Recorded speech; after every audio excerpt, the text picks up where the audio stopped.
coming out of DC. And if you're having trouble keeping up with how the hell we got here, ABC News chief Washington correspondent Jonathan Karl is giving you unparalleled access to the White House with his new book, Retribution. Mm-hmm. Please welcome back one of our favorites, John Karl. Yeah. Thank you. Thank you. Welcome.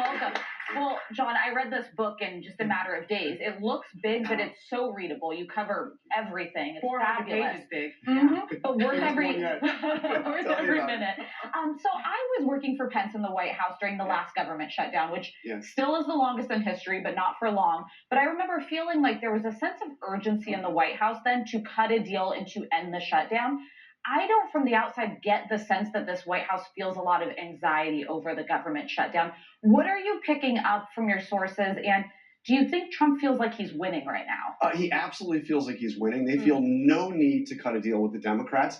Donald Trump has spent far more time talking about the new marble he's putting in the floor of the White House, obviously about the new ballroom, all of that. And obviously he's on a foreign trip now in Asia. He's Martha Stewart. He's very into doing this, changing the White House. There's no doubt. And I see no sense of urgency, and not even on Capitol Hill. I mean, the Republicans and the House, they control the House, they control the Senate. They control, the House has not even been in session during a shutdown. I've never witnessed that. There's always stuff going on while there's a shutdown happening, trying to get to a deal. Well, because you can't make a deal if you're not in the room. Yeah. So, and you're not speaking to each other. But let me ask you this, because your book is fantastic. I mean, 150 pages in, I was like, he's got me. I mean, it's really incredible. It's called Retribution. It comes out today, by the way. Congratulations.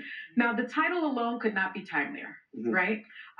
We hear talk about Trump's approach to retribution and how it's shaping his second presidency. So can you talk about that, and where do you see him going next? Because he's prosecuting his political enemies. He's doing all sorts of things. Well look, the framing here is he faced a presidential election where he was either going to lose and maybe go to prison, very real possibility, or become the most powerful president that we have ever seen, at least in our lifetimes. Supreme Court gave him immunity, full control of his party in a way that no previous president has really ever had. So I spent time with him as the campaign, as he was locking up the Republican nomination, and he was in that courthouse in 100 Center Street down in Lower Manhattan, a dingy, dirty, rat-infested, asbestos-infested courthouse that he had to spend 4 days a week, compelled to be there silently while he hears all this testimony against him.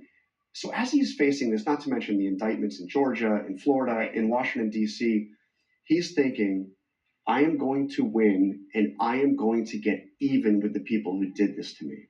And that is the framing of the campaign.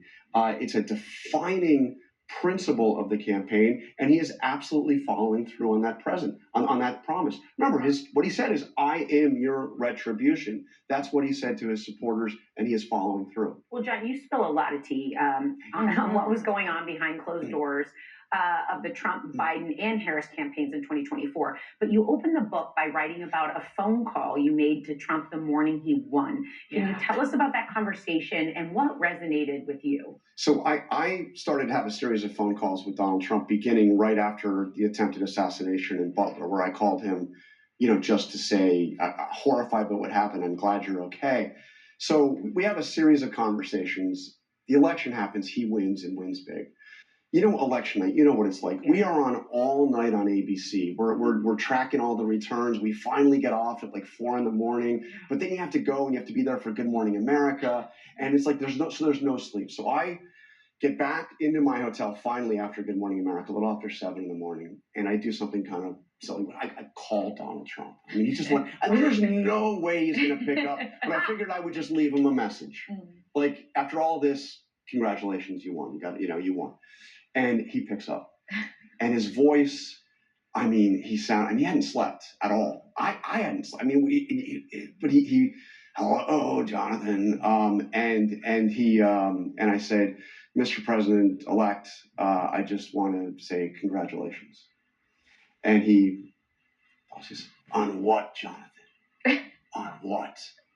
I was like, say it. It's like, have you ever seen Breaking Bad? There's a great scene Are with. you kidding me? No. I mean, it's like there's a famous scene in Breaking Bad. Yes, I know Breaking where, Bad. I know the scene. Yeah, where it's like, say my name, Yeah. say my name, and he says. So I said on the greatest comeback victory in the history of American politics, but he wanted to hear me say the words. Wow. Oh, that's so needy. Wow.